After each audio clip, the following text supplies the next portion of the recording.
கர்த்தருடைய பரிசுத்த நாமத்திற்கு ஸ்தோத்திரம் உண்டாவதாக.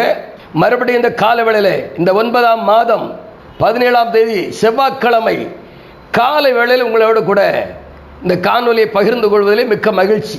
நான் மறுபடியும் அந்த வசனத்தை வாசிக்கிறேன். ரோமர் 8ஆம் அதிகாரம் 26ஆம் வசனத்தை. அந்தபடியே ஆவியானவரும் நமது பலவீனங்களில் நமக்கு உதவி செய்கிறார். இன்னைக்கு உதவின்னு தேடி எங்கேயாவது போங்க, உங்களுக்கு உதவி கிடைக்குதான்னு பாருங்க, கிடைக்காதுங்க. அதுலேயும் முக்கியமாக என்ன தெரியுமா, இப்போ ஒரு பண உதவிக்கு அண்ணன் தம்பி அக்கா தங்கச்சி தான் கேட்டு வாங்கிடலாம், இல்லை கடன் வாங்கிடலாம். உதவிக்கு உடல் ரீதியாக மன ரீதியான பிரச்சனைக்கு நீங்கள் யார்கிட்ட போய் உதவி கேட்பீங்க?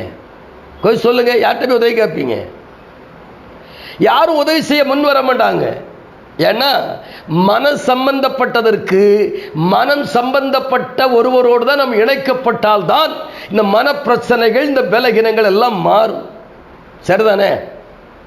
அதனால தான் அவர் அழகா சொல்றாரு. இப்போ உங்களால் ஏன் ஜெபிக்க முடியல அப்படின்னா, சிந்தையில் பிரச்சனை வரும் பாருங்களேன்.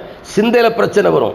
சில காட்சிகள், சில சம்பவங்கள், சில நினைவுகள் உங்களுக்குள்ளே வரும்பொழுது அவைகள் அந்த சிந்தைக்கு நேரம் அவங்களை திருப்புறதுனால ஜெபிக்க முடியாத ஒரு சூழ்நிலை வரும். நல்லா கவனிக்கணுங்க. சிந்தையில் பாதிப்பு உண்டாகும் பொழுது அதை சரி செய்யணும். அதனால தான் அவர் சொல்றாரு, மனம் புதிதாக வேண்டும். நம்முடைய மனசு என்ன செய்யணும்னா புதிதாகணும். அது புதிதானாதான் இந்த மனசுல எந்த பாரம் இல்லாதனால தான் நம்மளால் ஜெபிக்க முடியும். இப்போ நமக்கு ஒரு பலகீனம் வருது வச்சுக்கல, அப்படின்னு என்ன கேட்டிங்கன்னா, எங்கடா உட்காரலாம், எங்கடா படுக்கலாம் அப்படின்னு தான் இருக்கும் பலகீனம் வரும் பொழுது.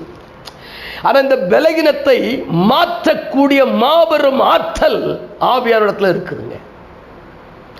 அதனால தான் சொல்லாரு, நீங்க ஜெபிக்க முடியலன்றீங்கல்ல, அவர் சொல்றாரு, உங்களுக்காக நான் வாக்கு கடங்காத பெருமூச்சு கூட செய்கிறேன், வேண்டுதல் செய்கிறேன் அப்படின்றார். அப்ப பிதாவை நோக்கி வேண்டுதல் செய்கிற ஜெபங்கள் உங்கள் பலவீனங்களை மாற்றும், சூழ்நிலைகளை மாற்றும்.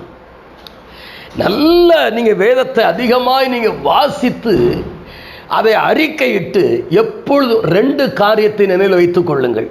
ஒன்று, தேவனோடு கூட பேசுங்க, அந்நிய பாஷையில் பேசுங்க, தேவனோடு கூட பேசுங்க, பழகுங்க. 2வது, உங்க வாயை திறந்தா தேவனுடைய வார்த்தை வரட்டும். ஏன்னா ஆசாரியனுடைய உதடுகள் அறிவை காக்க வேண்டும், வேதத்தை அவன் வாயிலே தேடுவார்களே. புரியுதுங்களா? நீங்க எல்லாம் ராஜாக்களும் ஆசாரியரும் ஆக்கப்பட்டிருக்கிறீங்க. அப்படிதான் வெளிப்படுத்தல் 1ஆம் அதிகாரம் 6ஆம் வசனம் சொல்லுகிறது. ராஜாக்களாக ஆசாரியர்களாக ஏற்படுத்தப்பட்டிருக்கிறீங்க, பிதாவாகிய தேவனுக்கு முன்பாக எப்பொழுது நிற்கிறீங்க என்று விசுவாசிங்க. இந்த உலகத்தில் வாழ்ந்தாலும் நான் தேவனுக்கு முன்பாக நிற்கிறேன், தேவனுடைய உறவில் இருக்கிறேன், தேவனுடைய ஐக்கியத்தில் இருக்கிறேன், அவர் நானும் ஒன்றா இருக்கிறோம். சொல்லுங்களேன், இயேசு சொன்னார் இல்லையா, நானும் பிதாவும் ஒன்றா இருக்கிறோம். இந்த உபதேசம் என்னுடையதல்ல, என்னை அனுப்பின பிதாவுடையதா இருக்கிறது என்று அவருடைய உபதேசம், அவருடைய ஆலோசனை, அவருடைய கிரியைகள் எல்லாமே இயேசு பிதாவோடு ஒரு உறவை திறந்தது போல, இன்றைக்கு ஆவியானுடைய உதவினால பிதாவோடு ஒரு நெருங்கிய உறவை நீங்கள் வைத்துக் கொள்ள வேண்டியதானே. எல்லாம் மாறிடுமே. என்ன சொல்றீங்க? சரிதானே? பலவீனம்ட்டே இருக்காதீங்க. அது உங்களை படுக்க வச்சிரும், உங்க மனசோர்வை உண்டாக்கிறோம். எலியாவுக்கு ஒரு பலகீனம், அவன் நேர போய் சூற செடியில் படுத்துட்டான், போதும் கர்த்தாவே அப்படின்ட்டு. அந்த நிலைமைலாம் நமக்கு வரக்கூடாது.